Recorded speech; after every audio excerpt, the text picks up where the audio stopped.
نحمده ونصلي على رسوله الكريم اما بعد اعوذ باللہ من الشیطان الرجیم بسم اللہ الرحمن الرحیم۔ جناب صدر مجلس، معزز سامعین اور میرے ہم مکتب ساتھیوں، السلام علیکم۔ آج مجھے جس موضوع پر لب کشائی کا موقع ملا ہے وہ ہے دہشت گردی کی روک تھام، وقت کی اہم ضرورت۔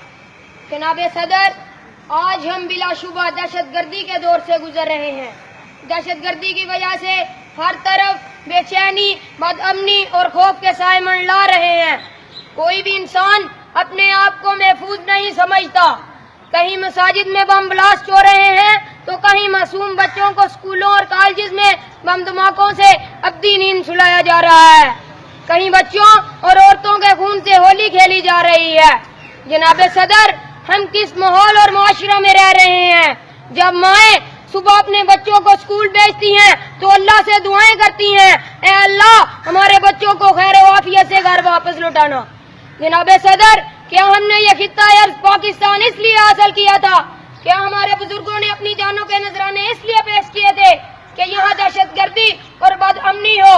جناب صدر، میں یہ پوچھنا چاہتا ہوں کہ ان معصوم جانوں اور ان معصوم بچوں کا کیا قصور ہے جن کو دہشت گردی کی نظر کر دیا جاتا ہے؟ ان کے خون کا حساب کون دے گا؟ ان کے خون کا احتساب کب ہوگا؟ جناب صدر، ہمارا دین اسلام ہے جو پوری دنیا میں امن و سلامتی کا علم بردار ہے۔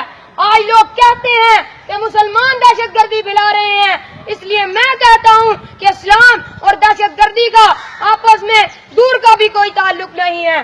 جناب صدر، ہمارا دین تو دین امن ہے۔ دہشت گردی، قتل و غارت، خودکش دھماکے اور تعصب و نفرت کا اسلام جیسے خوبصورت دین اور سچے مسلمان سے کوئی تعلق نہیں ہے۔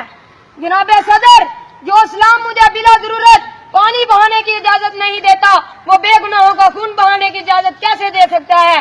جناب صدر، اس لیے آئیں ان اسباب کا حل تلاش کریں جو دہشت گردی جیسی لعنت کا سبب بن رہے ہیں، اور قرآن و سنت کی روشنی میں ان کا حل تلاش کریں تاکہ ہماری آنے والی نسلیں دہشت گردی سے بالکل پاک صاف رہ سکیں۔